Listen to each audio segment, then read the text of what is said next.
There was a place in Vietnam where the most powerful military on earth was told to stay out. Not by the enemy. Not by politicians in Washington. By their own commanders. American Marines, Green Berets, even the legendary MACV SOG operators. All of them received the same chilling order. Do not enter that jungle. Do not cross those coordinates. That territory belongs to someone else. And who owned this forbidden zone? Not the Viet Cong. Not the North Vietnamese army. It was a small band of soldiers from the other side of the world. Men who turned that jungle into such a nightmare that hardened enemy fighters begged for transfers to other provinces. The Viet Cong had a name for them. Ma Rung, the jungle phantoms. Ghosts who left no footprints but always left bodies. Hunters so silent that enemy patrols would walk within arm's reach and never know their fate was already sealed. But here's what the Pentagon never wanted you to know. These Australian SAS operators achieved elimination ratios so staggering that American intelligence officers initially refused to believe the reports. They thought the Australians were lying. They weren't. They were just fighting a completely different war, and winning in ways that made U.S. Special Forces look like amateurs. What methods did they use that were too controversial to officially acknowledge? Why did American commanders quietly admit their own troops would only get in the way? And what really happened in those long high mountains that remains classified to this day? Stay with me until the end, because what I'm about to reveal will change everything you thought you knew about Vietnam, about special operations, and about the shadow war that America lost before it even understood the rules. The order came down the chain of command like a cold slap to the face of every American battalion commander in Phuoc Tuy Province. Do not enter the long high mountains. Do not pursue enemy contacts beyond the grid coordinates. Do not, under any circumstances, attempt operations in what headquarters cryptically designated as Australian Area of Operations.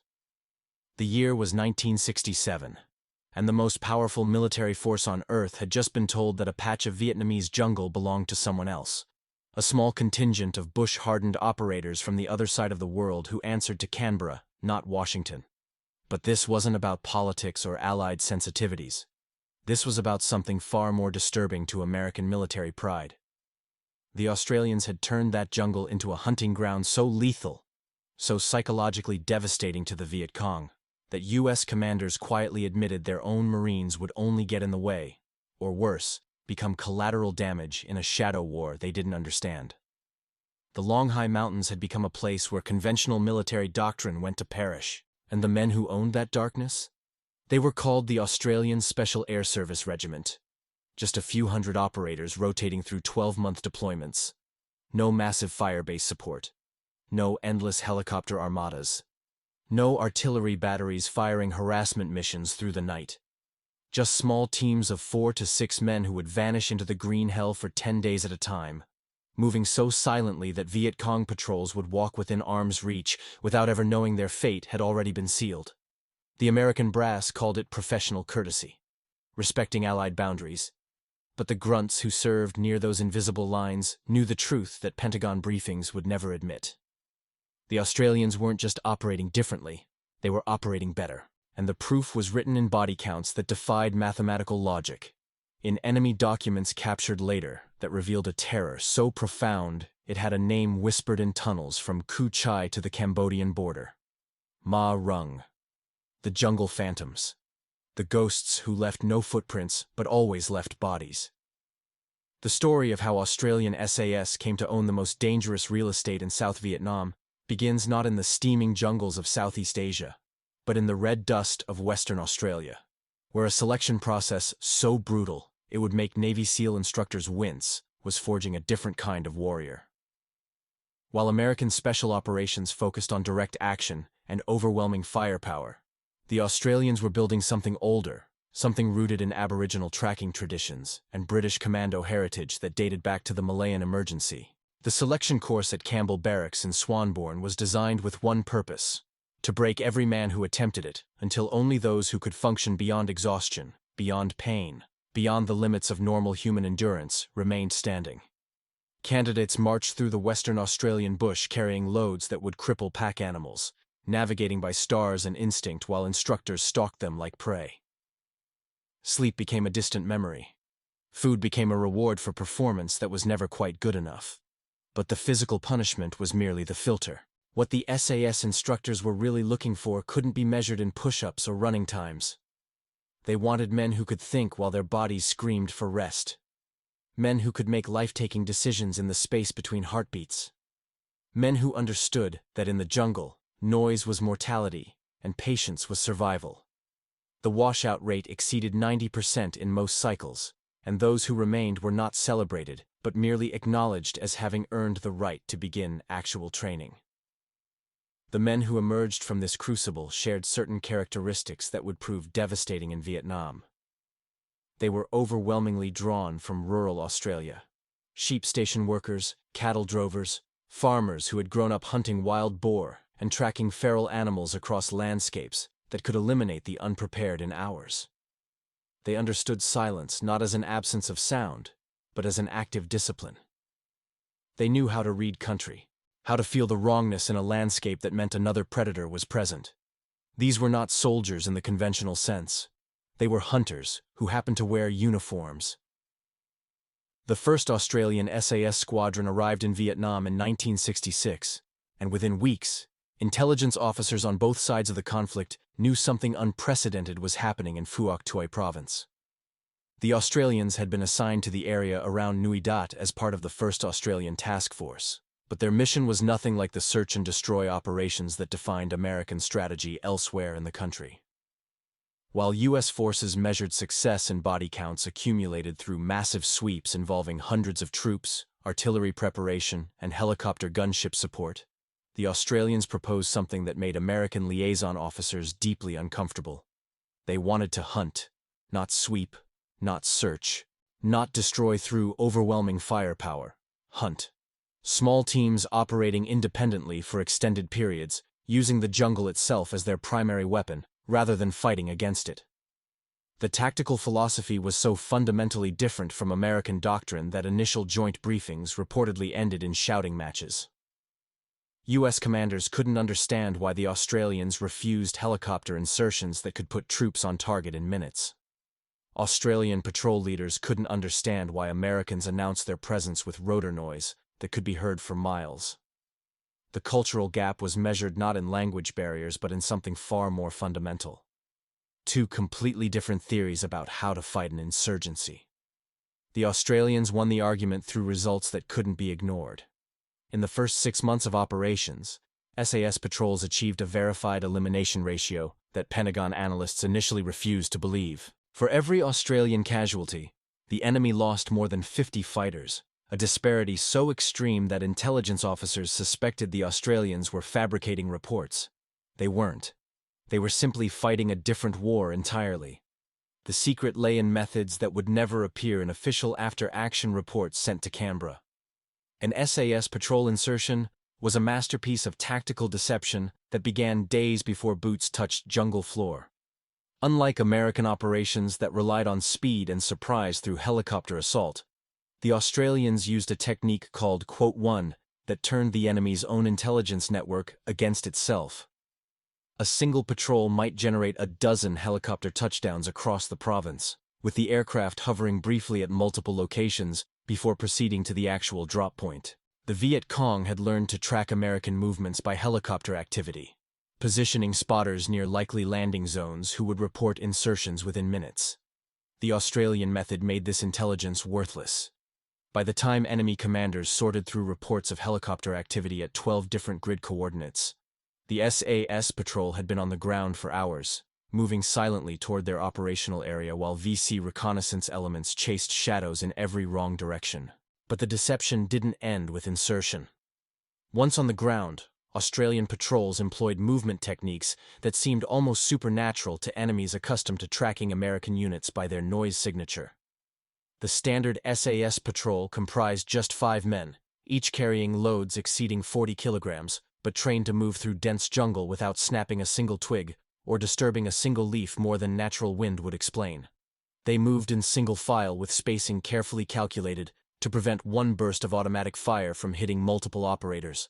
The lead scout navigated by terrain association and memorized maps, never consulting paper that might rustle in the stillness. Communication happened through hand signals developed over years of training. Entire tactical conversations conducted without a whisper. They would travel sometimes just 500 meters in an entire day, but every meter was silent. Every footfall placed on ground that had been visually cleared of debris that might crunch or crack. The American forces nicknamed them Jach, (2), with a mixture of admiration and unease. But the Viet Cong had a different name, and it carried the weight of genuine terror. The Ma Rung legend began with bodies. Not the bodies themselves. Warfare produces corpses in abundance. But what happened to the bodies, and what they represented to Viet Cong fighters, who had believed themselves masters of jungle warfare. The first reports filtered back to enemy command structures in late 1966, and they were initially dismissed as demoralization propaganda. Patrols were vanishing in Phuoc Tuy Province. Not defeated in battle, not captured, not driven off by superior firepower, vanishing. A squad of 12 men would enter a jungle trail for routine movement between base areas, and simply never arrive. Search parties would find nothing, no shell casings, no blast craters, no blood trails that might indicate wounded being evacuated, just silence and absence, as if the jungle itself had swallowed them whole. Then the bodies started appearing, positioned deliberately at trail junctions, arranged in configurations that seemed designed to send messages rather than simply mark tactical victories. The wounds told stories that made hardened VC cadres request transfers to other provinces. Single precise shots from distances that suggested the targets never knew they were in crosshairs. Throats opened with surgical precision that indicated close-quarters contact so stealthy the victim's companions hadn't reacted. The psychological impact cannot be overstated. Viet Cong fighters had spent years perfecting jungle warfare against French colonial forces, and now American troops who crashed through the undergrowth like wounded elephants. They knew how to ambush. They knew how to escape. They knew how to use the terrain as force multiplier against enemies with superior firepower. But they had never encountered an enemy who could beat them at their own doctrine. Within months, captured documents revealed standing orders from provincial commanders: avoid contact with Australian forces, do not pursue, do not engage unless absolutely necessary. The long high mountains and surrounding operational areas had become places where even the most experienced VC cadres refused assignments. The hunters had become the hunted, and they knew it. The tactical innovations that made Australian SAS so devastating in Vietnam were built on a foundation that American special operations had largely abandoned: the patient art of tracking.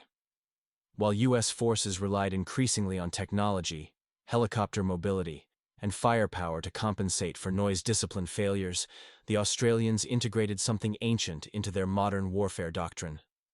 Aboriginal trackers had served with Australian military forces since the 19th century. Their skills in reading terrain considered so valuable that they were recruited specifically for jungle operations. The SAS took this tradition further, sending operators through tracking courses that taught them to read the jungle floor like a newspaper. Bent grass told stories of passage direction and timing. Disturbed leaf litter revealed weight distribution that could distinguish a laden porter from an unburdened scout. Spiderwebs broken at certain heights indicated whether the intruder was crawling or walking upright. A trained SAS operator could examine a jungle trail and determine not just that humans had passed, but how many, how long ago, what they were carrying, and whether they were moving tactically or casually. This intelligence, gathered silently without radio transmissions or helicopter overflights that might alert the enemy, gave Australian patrols an almost precognitive ability to predict enemy movements and position themselves for ambush. The Americans had nothing comparable in their operational toolkit. Green Berets received tracking instruction, but their operational tempo rarely allowed the slow, patient trailing that Australian methods required. MAC-VSOG teams operated at such intensity that the subtle arts of ground sign interpretation became secondary to immediate tactical concerns. The SAS had time and mandate for patience, and patience in the jungle was measured in body counts. The ambush doctrine developed by Australian SAS in Vietnam represented a complete inversion of American tactical philosophy, and its effectiveness haunted Pentagon analysts for decades after the war ended. Where U.S. forces typically established ambushes with massive firepower positions, designed to annihilate enemy formations through overwhelming volume of fire. The Australians refined an approach of surgical precision that maximized psychological impact while minimizing ammunition expenditure and noise signature.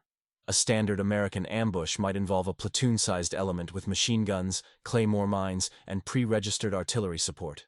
The kill zone would erupt in a storm of metal designed to leave nothing alive. Effective certainly, but loud, announcing to every enemy unit within hearing distance that contact had been made, triggering immediate reaction force deployments that could cut off American withdrawal routes. The Australian method was terrifyingly different. A 5-man SAS patrol would identify an enemy movement corridor through tracking and establish what they called a, quote, 3 positions, so carefully selected that each operator had clear firing lanes to specific targets within an approaching enemy formation. The patrol commander would designate targets in sequence, assigning each man responsibility for particular individuals within the enemy column. When the signal came, 5 rifles would fire nearly simultaneously, and 5 specific targets would drop.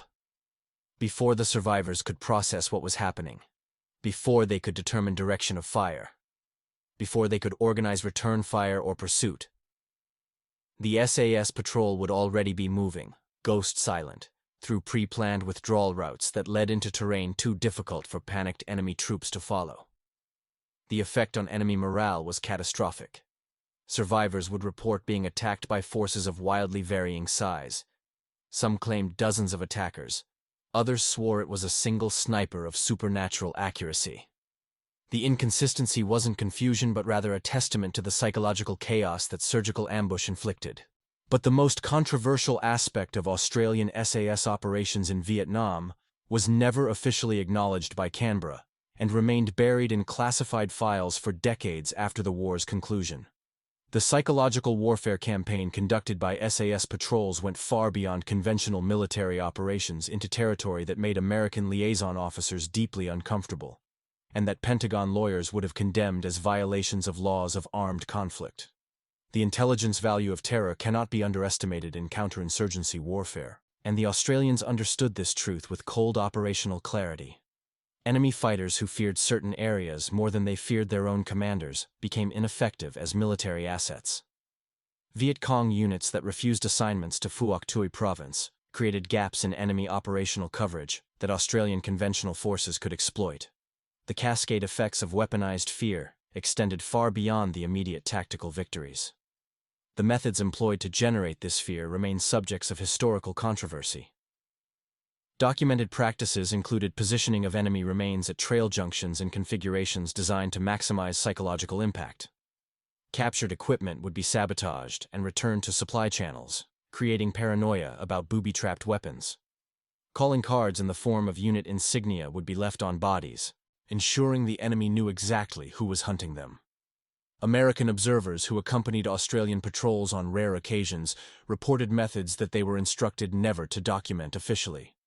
The disparity between official after-action reports filed with task force headquarters and verbal debriefings given to intelligence officers suggested a deliberate separation between what Canberra could acknowledge and what actually happened in the Longhai Mountains. The results, however, spoke louder than any classified report. By 1968, Phuoc Tuy Province had become the quietest area of operations in South Vietnam, not because the enemy had been eliminated, but because surviving enemy forces had learned that certain jungle meant certain termination. The relationship between Australian SAS and American Special Operations Forces in Vietnam was characterized by a professional respect that masked profound tactical disagreements and occasionally, genuine institutional rivalry. U.S. Navy SEALs, Army Special Forces, and the elite operators of Massivie SOG all encountered Australian methods at various points during the conflict, and their reactions ranged from grudging admiration to outright disbelief. A declassified after-action report from 1967 describes an American Special Forces team that requested joint operations with an Australian SAS squadron, expecting to share techniques and build allied interoperability. The experience reportedly changed several American operators' entire approach to jungle warfare, and led others to request immediate transfer away from the Australian area of operations. The Americans were accustomed to noise, radio communication was constant, helicopter support was expected, artillery was on call. The concept of spending 10 days in enemy territory without any of these security blankets was psychologically overwhelming for soldiers trained to rely on technological superiority. Australian patrol leaders reported American counterparts who couldn't adjust to the silence, who reached instinctively for radios that remained switched off, who created noise signatures that Viet Cong scouts could track from hundreds of meters away. The tactical philosophy clash came to a head during joint operations, where American eagerness for direct action conflicted with Australian patience for perfect ambush positioning. U.S. operators wanted to engage enemy contacts immediately, to pile up body counts that satisfied metrics back in Saigon. Australian patrol commanders insisted on waiting, sometimes for days, until tactical conditions guaranteed total surprise and complete annihilation, without risk of Australian casualties. Those who adapted found themselves transformed. Those who couldn't were quietly returned to American units with professional recommendations that masked what the Australians really thought of conventional U.S. Special Operations doctrine. The training that produced these jungle ghosts began long before operators deployed to Vietnam, in a regimen so comprehensive that graduates reportedly felt more comfortable in triple canopy jungle than in urban environments of their home country. The Australian SAS selection and training pipeline lasted approximately 20 months, compared to the few weeks of specialized instruction that prepared American soldiers for Vietnam deployment. Language training was mandatory, not optional. Every SAS operator bound for Vietnam spent months learning conversational Vietnamese, enabling them to understand enemy radio communications, interpret captured documents without waiting for battalion intelligence, and even conduct rudimentary interrogation of prisoners without translator delays. The tactical value of real-time linguistic intelligence cannot be overstated. Information becomes worthless when it arrives hours after it could have influenced operations. Jungle Warfare School in Malaysia, built on lessons learned during the Malayan Emergency, where Australian forces had developed counterinsurgency techniques against communist terrorists in terrain virtually identical to Vietnam. Operators learned not just survival but integration. How to use the jungle as weapon, as concealment, as ally rather than obstacle. They studied plant identification for nutrition and medicine, animal behavior patterns that could reveal human presence, weather prediction through natural indicators that required no technological assistance. Medical training exceeded what most American combat medics received, enabling SAS operators to handle casualties in the field without helicopter evacuation that would compromise patrol position. The wounds were treated, the men were stabilized, and the patrol continued mission, a self-sufficiency that American units simply couldn't match because their doctrine assumed medevac availability that jungle operations made impossible. By the time an SAS operator reached Vietnam, he had accumulated more specialized training than most American soldiers would receive in their entire military careers. The physical demands of Australian SAS operations in Vietnam pushed human endurance beyond limits that military physiologists considered survivable. Standard patrol duration was 10 days, during which operators would cover distances up to 50 kilometers through terrain so dense that machete use was prohibited for noise discipline. Every meter of movement had to be negotiated through, under, or around obstacles that would have forced American units to cut trails. Load-carrying requirements tested skeletal structure as much as muscular endurance. Each operator carried not just personal weapon and ammunition, but share of team equipment including radio, medical supplies, demolition materials, and rations calculated to precisely 10 days without resupply. The packs weighed between 35 and 50 kilograms depending on mission requirements, and every gram had been justified through operational necessity. Sleep was rationed like ammunition. Patrols would establish harbor positions for nighttime, with sentries rotating through watches that allowed each man perhaps 4 hours of unconsciousness in every 24-hour period. But even sleep was tactical. Operators trained themselves to wake instantly, silently, at the slightest anomaly in jungle soundscape. The transition from unconscious to combat-ready happened in heartbeats, without the noise of startled awakening that might betray position. Rations consisted of dehydrated meals that could be consumed cold, without cooking fires that might produce smoke or light visible to enemy observers. Water discipline was absolute.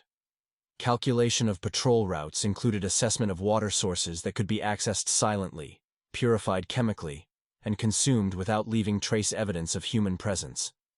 The logistical precision was exhausting to contemplate and punishing to execute. The men who thrived in these conditions were not ordinary soldiers with exceptional training. They were genetic outliers whose combination of psychological stability, physical resilience, and predatory instinct made them ideally adapted for a form of warfare that would have broken most military professionals. Intelligence operations conducted by Australian SAS patrols produced information of such quality that American commanders reportedly requested Australian participation in planning sessions that had previously been restricted to US-only personnel. The difference lay not in superior technology or signals intercept capability, but in patient human observation that technology could not replicate. A standard SAS reconnaissance patrol would establish observation positions overlooking enemy movement corridors, supply routes, or suspected base areas. The operators would remain motionless in these positions for days at a time, cataloging every detail of enemy activity, unit strengths, equipment types, leadership identification, logistical patterns, security procedures. The intelligence product was granular, comprehensive, and immediately actionable. American reconnaissance methods relied heavily on aerial observation and signals intelligence, both of which provided snapshots rather than sustained pictures of enemy operations. A helicopter overflight might reveal a supply convoy at a specific moment, but couldn't determine whether that convoy was routine or exceptional, regular or emergency. An SAS patrol watching the same route for a week could distinguish patterns, predict schedules, and identify optimal interdiction windows. The mapping of enemy tunnel complexes in Phuoc Tuy Province became an Australian specialty that American forces lacked capability to replicate. SAS patrols would locate tunnel entrances through patient observation of enemy movement patterns, mark them for later exploitation, and sometimes conduct direct reconnaissance of tunnel networks that American commanders considered too dangerous for conventional forces. The intelligence gleaned from these operations shaped targeting decisions across the entire province. Captured documents recovered by SAS patrols provided insight into enemy thinking that changed strategic assessment at the highest levels. The relationship between Australian SAS and conventional Australian forces in Vietnam created a support ecosystem that amplified special operations effectiveness beyond what patrol capability alone could achieve. Unlike American special forces, which sometimes operated with poor coordination with conventional units, the Australians built integrated systems that turned intelligence into immediate action. When an SAS patrol identified an enemy concentration too large for direct engagement, the patrol would maintain surveillance while artillery and air support were coordinated through task force headquarters. The precision of SAS targeting eliminated the need for reconnaissance by fire that characterized American artillery employment. The Australians knew exactly where the enemy was, how many there were, and what ammunition types would be most effective against their positions. Infantry battalions from the Royal Australian Regiment worked closely with SAS patrols, receiving detailed briefings before operations that gave company commanders intelligence usually available only to much higher echelons. The institutional respect between special operations and conventional forces meant information flowed freely, without the rivalry and security compartmentalization that sometimes crippled American coordination. Helicopter support from No. 9 Squadron RAAF was dedicated primarily to SAS operations, with pilots who had trained specifically for the demands of special operations insertion and extraction. These aviators understood the requirement for silent approaches, false insertions, and extraction under fire in ways that American helicopter crews, rotated frequently through Vietnam, simply couldn't master in their shorter deployment cycles. The force multiplication effect was staggering. A few hundred SAS operators, supported by dedicated aviation and responsive conventional forces, achieved operational effects across Phuoc Tuy Province that American commanders couldn't replicate with 10 times the manpower. The medical realities of extended jungle operations created challenges that Australian SAS solved through methods that would later influence special operations medicine worldwide. In an environment where evacuation might be impossible for days at a time, where noise discipline prohibited helicopter extraction, the patrol had to be entirely self-sufficient in treating casualties that would have overwhelmed conventional unit capabilities. Every SAS operator received medical training that went far beyond basic first aid, including intravenous fluid administration, wound closure techniques, and pharmaceutical intervention for conditions ranging from malaria to infected leech wounds. The patrol medical kit contained supplies calculated for worst-case scenarios, multiple casualties requiring extended field treatment before evacuation became possible. Tropical diseases posed threats that combat rarely matched in frequency, if not severity. Malaria was endemic despite prophylactic medication, with operators learning to recognize symptoms in themselves and teammates before incapacitation made treatment impossible. Dengue fever, dysentery, fungal infections, parasites. The jungle attacked the human body continuously, and only those who could maintain effectiveness while their immune systems fought constant battles proved suitable for extended operations. The psychological toll was addressed through methods that anticipated later developments in military mental health. Patrol debriefings included informal assessment of operator mental state, with squadron leadership trained to recognize signs of combat stress that might not manifest until days or weeks after patrol conclusion. The close-knit squadron structure meant that operators could speak frankly about experiences that larger American units might have forced them to suppress. The attrition rate from non-combat causes was remarkably low, testament to selection that identified men whose bodies and minds could withstand sustained operation in conditions that would hospitalize ordinary soldiers. The weapons and equipment employed by Australian SAS in Vietnam represented careful selection based on operational requirements rather than institutional supply convenience. Unlike American forces, which were generally issued standard weapons regardless of mission profile, Australian Special Operations had latitude to choose tools optimized for their specific tactical approach. The primary weapon was typically a variant of the L1A1 self-loading rifle, the Commonwealth version of the Belgian FAL, chambered in 7.62mm NATO. This choice might seem counterintuitive for jungle warfare, where American forces had adopted the lighter M16 with its smaller 5.56mm cartridge. But Australian patrol leaders valued the L1A1's stopping power and penetration through jungle vegetation that would deflect lighter rounds, accepting the weight penalty for terminal effectiveness. Shotguns featured prominently in patrol armament, with the lead scout often carrying a 12-gauge for the devastating close-range encounters that jungle contact typically produced. The psychological impact of shotgun wounds on enemy fighters who survived encounters contributed to the terror reputation that preceded SAS operations. It was a weapon choice that prioritized effect over convention. Suppressed weapons appeared in SAS armories well before they became standard in other Western special operations, with operators trained in their employment for sentry elimination and other missions where noise signature had to be minimized absolutely. The technical capabilities weren't superior to American equivalents, but the willingness to employ them as primary rather than specialty weapons reflected different tactical philosophy. Equipment was stripped to essentials and then stripped further.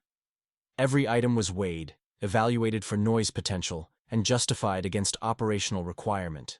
The minimalism wasn't deprivation, it was freedom from the logistics tail that anchored conventional forces to supply lines. The enemy's response to Australian SAS operations evolved through phases of denial, adaptation, and ultimately avoidance that shaped the strategic situation in Phuoc Tuy Province through the war's conclusion. Captured documents and post-war interviews revealed an adversary struggling to comprehend tactical methods that contradicted everything they understood about Western military operations. Initial Viet Cong assessments assumed the Australians must be operating in company or battalion strength to achieve the effects they were producing. The alternative explanation, that 5-man patrols were outfighting 10-to-1 odds through superior fieldcraft, was too damaging to institutional confidence to accept. Search operations were mounted to locate the "5" where Australian reinforcements must be hiding. They found nothing because nothing existed. Adaptation attempts focused on counter-tracking measures that might defeat Australian pursuit capabilities. Viet Cong units began employing their own tracking denial techniques, walking backward along trails, using streams to break scent and visual trails, rotating point men frequently to prevent pattern establishment. These measures slowed, but didn't stop the Australians, who simply increased patience and observation time to compensate for more sophisticated evasion. The final phase was strategic withdrawal from areas where Australian operations made survival unlikely. By 1969, Viet Cong main force units had largely abandoned Phuoc Tuy Province, except for essential infiltration corridors that they traversed as quickly as possible. The provincial cadre structure atrophied without main force support, and population pacification programs achieved success rates unmatched in other areas of South Vietnam. The Australians had won something that American strategy never achieved. They had made the enemy fear certain terrain more than they feared mission failure. The classified reports comparing Australian and American special operations effectiveness in Vietnam remained restricted for decades after the war, their contents too politically sensitive for public release during an era when American military prestige was already battered by defeat. But fragments that eventually emerged through declassification revealed disparities that challenged fundamental assumptions about special operations doctrine. Kill ratios were the most striking metric, though also the most controversial given difficulties in battlefield verification. Australian SAS documented elimination to casualty ratios exceeding 50-1 during peak operational periods, numbers that American units simply never approached despite vastly superior firepower and technological resources. The disparity demanded explanation, and the explanations were uncomfortable for American military leadership. Patrol survival rates told an equally compelling story. Australian SAS conducted hundreds of long-duration patrols in enemy territory over the course of the war, with casualty rates per patrol day that were a fraction of what American special operations experienced. The methodology differences, extended duration, smaller teams, absolute noise discipline, appeared directly correlated with survival rates that validated Australian tactical philosophy. Interrogation of enemy prisoners revealed the psychological impact in terms that statistics couldn't capture. Viet Cong fighters consistently identified Australian forces as more feared than any American unit regardless of size or armament. The terror wasn't about body counts, but about method. The certainty that Australian patrols could find you anywhere, approach without warning, and eliminate you before you understood what was happening. These reports never received wide distribution in American military education systems. The lessons they contained challenged too many institutional assumptions. The end of Australian involvement in Vietnam in 1971 didn't mark the conclusion of SAS operational development, but rather the beginning of institutional evolution that incorporated hard-won jungle warfare lessons into doctrine that would prove relevant in conflicts decades later. The men who served in Vietnam's jungles became instructors, commanders, and architects of Australian special operations capability that maintained relevance through wars yet to come. The immediate post-Vietnam period was difficult for veterans returning to an Australian society that, like its American counterpart, had grown skeptical of the war's purpose and methods. The SAS operators found themselves explaining combat techniques to military leadership that wanted to forget Vietnam as quickly as possible, advocating for retention of skills that peacetime budgets threatened to eliminate. But the lessons survived through institutional memory that valued operational experience over theoretical doctrine.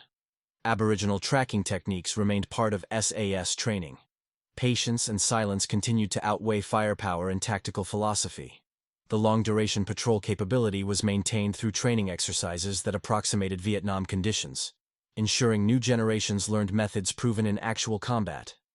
The Australian experience in East Timor, Afghanistan, and Iraq would validate these preserved capabilities in environments that American forces, having abandoned similar lessons, struggled to master.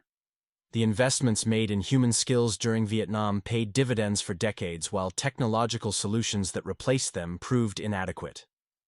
The American military's failure to learn from Australian methods in Vietnam represents one of the war's most significant missed opportunities, a case study in institutional pride preventing knowledge transfer between allies who should have been sharing everything.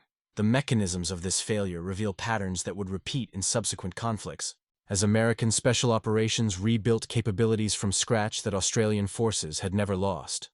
Liaison officers who served with Australian SAS in Vietnam returned to American units with recommendations that were largely ignored by institutional leadership. The suggestions seemed backwards. Reduce team size rather than increase it. Extend patrol duration while accepting less communication with headquarters. Trust human skills over technological solutions.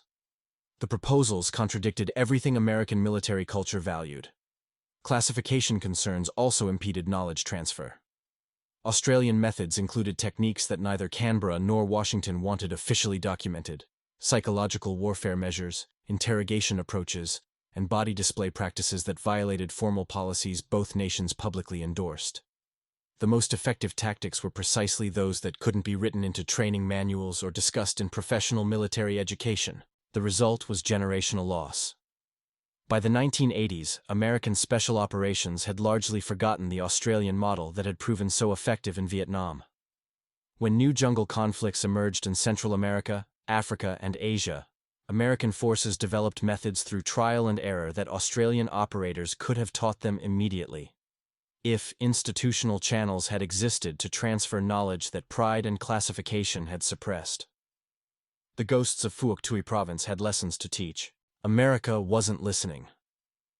The controversy over Australian SAS methods in Vietnam has intensified rather than faded with historical distance, as declassified documents and veteran testimony reveal practices that modern sensibilities find difficult to reconcile with military professionalism. The debate over whether tactical effectiveness justified psychological warfare techniques that crossed conventional boundaries continues among military historians, ethicists, and veterans themselves. Defenders of Australian methods point to operational outcomes that speak for themselves: casualty ratios, province pacification rates, and enemy testimony, all suggesting that SAS operations achieved results unmatched by any comparable force. If the purpose of military operations is to defeat the enemy while preserving friendly lives, then Australian SAS in Vietnam must be judged among the most successful special operations campaigns ever conducted. Critics emphasize that effectiveness cannot excuse violation of laws of armed conflict, that the standards distinguishing professional soldiers from terrorists require adherence regardless of tactical advantage. The body display practices, the psychological manipulation of enemy fighters, the interrogation methods hinted at but never officially acknowledged. These raise questions about whether certain victories are worth the compromise required to achieve them. Australian veterans themselves are divided. Some speak proudly of methods that kept their brothers alive and defeated an enemy who granted no quarter himself. Others carry complicated memories of actions that seemed necessary in the moment but became harder to justify as decades passed. The psychological toll of having been very effective at very dark work is a burden that medal citations never acknowledge. The truth may be that Vietnam created conditions where normal rules lost meaning, where survival demanded adaptation that peacetime morality couldn't comprehend. The legacy of Australian SAS in Vietnam extends beyond operational history into fundamental questions about the nature of special operations, the relationship between allies with different military cultures, and the institutional mechanisms that preserve or lose hard-won combat knowledge. The men who patrolled the long high mountains as ghosts and phantoms changed not just their immediate battlefield, but the evolution of special warfare doctrine worldwide. The American special operations renaissance of the 1980s and 90s eventually rediscovered many techniques that Australian forces had never abandoned. Small unit tactics, extended reconnaissance, integration with indigenous forces, psychological warfare as force multiplier. These concepts appeared in American doctrine decades after Australian operators had proven them in Vietnam. The reinvention was costly in time and lives that knowledge transfer could have saved. Modern Australian SAS continues to operate at the forefront of special operations capability, with Afghanistan deployments demonstrating that the institutional culture forged in Vietnam remained vital. The selection process has evolved but retained its essential brutality. The patrol skills have adapted to new environments, but preserved core principles of silence, patience, and human hunting. The men are different, but the lineage is unbroken. And in the military history of Vietnam, a footnote that should be a chapter, the story of how a small nation's special forces achieved what the world's most powerful military could not, through methods that were simultaneously admired, feared, and officially ignored. The forbidden zone around Australian operations in Vietnam was never formally established through treaty or agreement. It existed because American commanders, whatever their institutional pride, recognized operational facts that no briefing could wish away. The Australians had turned a patch of South Vietnamese jungle into something that defied conventional military understanding. A hunting ground where the prey had become predator, and where American methods would only produce American casualties. The lessons remain relevant. Technology continues to promise shortcuts that human skills must ultimately validate. Institutional cultures continue to resist foreign methods, regardless of proven effectiveness. Allies continue to possess capabilities that pride prevents from acknowledging or adopting. The patterns that shaped American response to Australian excellence in Vietnam repeat in contemporary conflicts with different names but identical dynamics. For the veterans who served in Phuoc Tuy Province, the memories carry weight that official histories cannot capture. The silent patrols, the surgical ambushes, the long nights waiting in harbor positions while jungle sounds masked enemy movement or concealed its absence. They know what they achieved and what it cost. They know the terror they inflicted and the brotherhood that made it bearable. Ma Rung, the jungle phantoms. The men who entered the green darkness and became something their peacetime selves might not recognize, who fought a shadow war that their allies couldn't match and their enemies couldn't survive. Their story deserves more than footnote status in Vietnam War narratives dominated by American perspective. They owned that jungle, and the jungle remembers. The final accounting of Australian SAS operations in Vietnam reveals numbers that still provoke professional military argument decades after the last patrol returned to Nui Dat. Approximately 550 operators served in SAS squadrons during the Vietnam commitment, with each squadron rotating through 12-month deployments that were extended beyond what American Special Operations units experienced.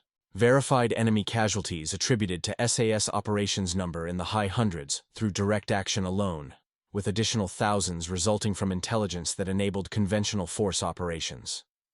The precision of Australian record-keeping, demanded by commanders who valued accuracy over inflation, means these numbers withstand scrutiny that would demolish American body counts from the same period.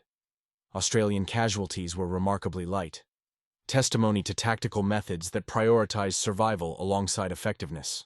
The handful of operators lost in action remain honored in ways that American military culture, overwhelmed by sheer numbers of casualties, couldn't match for individual fallen. Every name is remembered. Every mission is documented. Every lesson is preserved. The equipment captured, the documents recovered, the intelligence gathered. These contributions to the overall Allied effort far exceeded what raw personnel numbers might suggest. Australian SAS demonstrated that special operations value cannot be measured in manpower, but in capability multiplication that small numbers of exceptional operators can achieve. The men who served have their memories. The institution has its traditions. The history has its controversies. But one fact admits no argument. When American forces were forbidden from entering Australian operational territory, it wasn't politics that created the prohibition. It was respect for what the Australians had made that jungle become.